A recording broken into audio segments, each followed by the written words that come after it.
Detox time. It is detox time. It's coming up to we call it the festive season, don't we? And many people tend to get a bit too festive and put detoxing on their to-do list for, say, the month of January. But how about detoxing pre-festivities to ensure our body is prepped to process all of that Christmas crackling and pudding? Why don't we call it a pre-tox, maybe? Let's get to nutritionist Sarah Di Lorenzo, who joins us right now with some great options. Hi, Sarah. Hi, Ed. How are you? Good. Has someone trademarked pre-tox? I want it. It's mine. You know what? I just heard you say that then, and I thought that is a great Love idea. it. I want to coin that. I love it. Fantastic. Post-tox, not so good because it's like the horse is bolted, but pre-tox, yeah. Yes. Okay. Great idea. Now, why should we detox? Tell us the pros.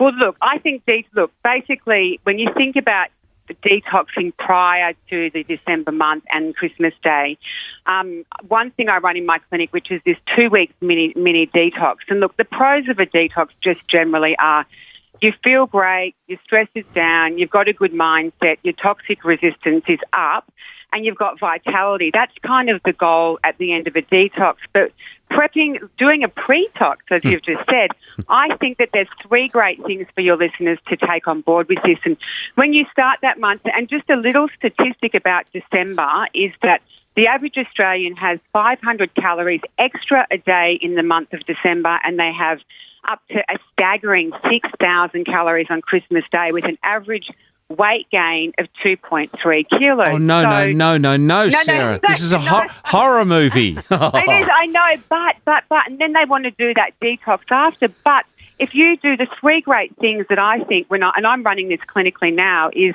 first of all, you build up your toxic resistance. That's your ability to process and eliminate toxins, improving your detox capacity. Second of all, of course, you've got a head start to the festive season because any detox, and my detox in particular, one of the side effects is people definitely do lose weight. But the third thing is at the back of a 2-week mini detox, people are feeling great. They've got vitality. They've had clean food.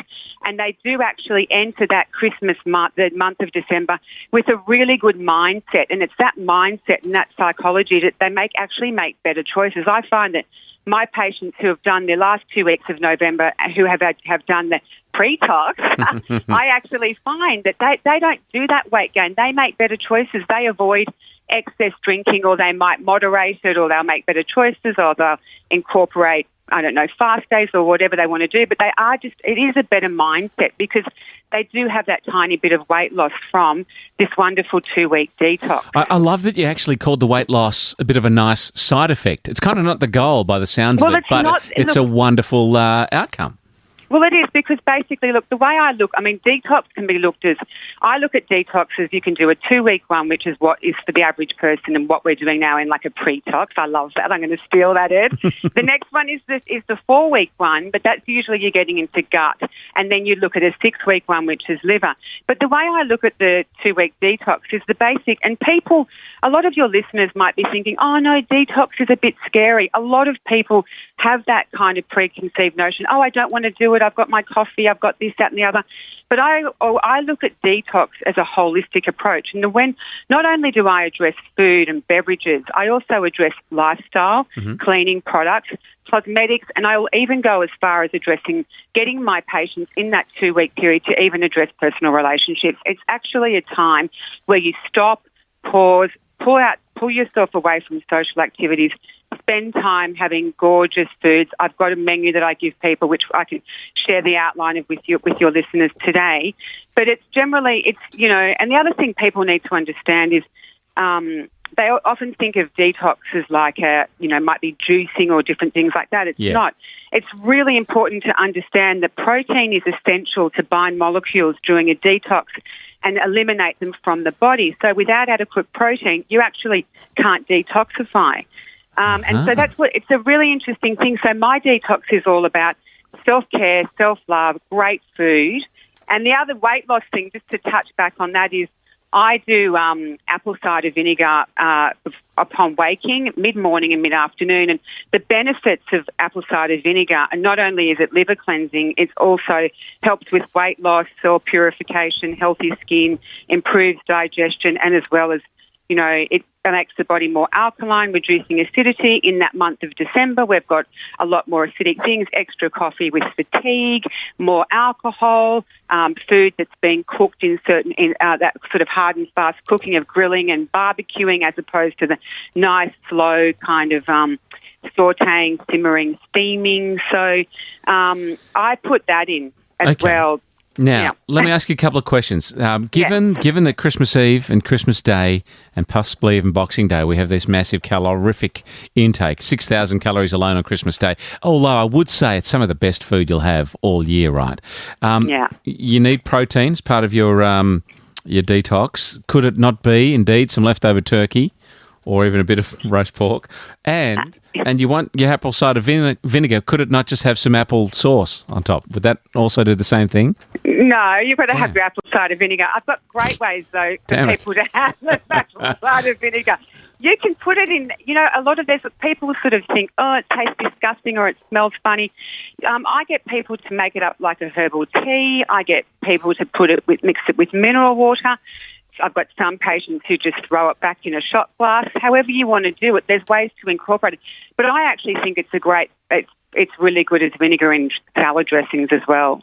Yeah. So there is ways you can incorporate that, yeah. All right, now you said you might give us a little bit of an outline of some of the diet principles or the foods for this 2-week sort of detox, pre-tox. Well, I've trademarked it. I've already trademarked it. It's gone, everybody. The little TM registered to the Phillips family. I want everyone to make, I like to make nutrition fun and easy for people. So basically I do an outline of what you can and can't eat in the 2-week detox period. Okay, let's think about proteins. Proteins, it's only white.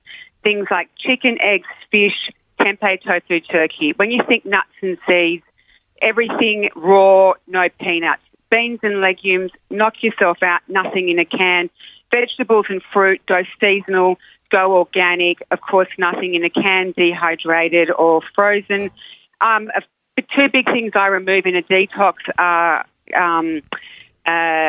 definitely gluten and dairy. So things like coconut yogurt and almond milk are gorgeous. Grains, have them at lunchtime. Just steer more towards the rices. Oils, polyunsaturated, just things like flax seeds.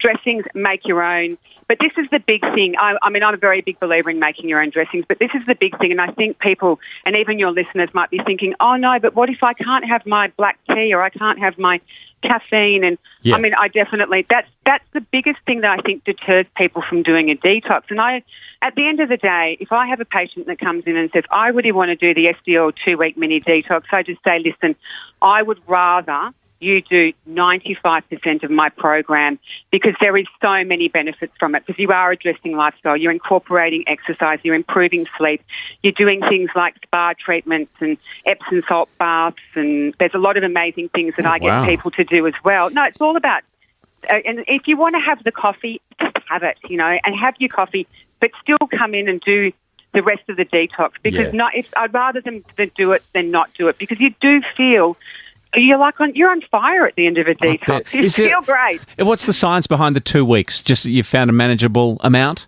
No, well, this is just a mini express one, and this is just, it is manageable. Two weeks isn't scary, and it's generally for people that just really want to refocus, avoid, who are a little bit stressed out at the end of the year or whatever it is, they're a little bit harried. They're running around with the kids, the concerts, the that, the other. 2 weeks is very achievable for most people, and I think you do get results in 2 weeks. The diet I've got people on in that 2-week period is just the most gorgeous, fantastic foods. And the other thing that I say to people is, when they say, oh, detox, that's avoiding all toxins and chemicals. Yes, it is, and then how do I read labels? Well, you don't really have to worry about reading. And I say, look, if you want to get scientific, yes, we can look at, MSG, E621, etc. But I definitely just say to people, if you're in a detox, you shouldn't be reading labels. You should be on the periphery of the supermarket, and you shouldn't be in the centre reading a label. There's no label on a bunch of kale, is there? So the idea, so don't worry about reading labels. Just buy things without labels. Got it. What about any supplements to give you a little extra oomph during the 2-week mini express detox? I don't supplement in the 2-week one. I mean, I don't feel it necessary. In the 4-week one, definitely we get into probiotics, and we do actually. And then in the 6-week one, I'll look at alpha-lipoic acid or N-acetylcysteine. But they're more for people who have got, big signs of toxicity, constant diarrhea, stomach pain, sluggish, nausea, headaches, short-term memory loss, who have got lethargy, mood swings, sensitivities, poor concentration, nerve pain. They're all general signs of toxicity. So that's when you get into the bigger ones and you work. They're the ones that are harder for people to do. But if you actually do have something that's really bothering you, it's fantastic to do. And the other thing, interestingly enough, when people are in a weight loss program and they hit the plateau, a detox breaks the plateau. Ah, that's clever. Yeah, that is good. Yeah, 'Cause you just sort of hit a sort of comfy level and you think, I can go no further. All right, if people would like to find out more, Sarah Di Lorenzo, what's the best website? SDLmethod.com. SDLmethod.com. You can find out all about that. Sad to see that Pretox is already taken. I've got that. But those people following your method can be your pre-disciples. There you go. Oh, they could. Oh, thank you for that, Ed. Thank you. I'll leave you with a little gift. Thank you very much. Thanks, Sarah. Detox. All right, thanks, Ed. If we're going to do it, we better do it soon because we're into December before we know it and the festive season will come at us. So that is a very timely bit of advice. Thanks so much to Sarah.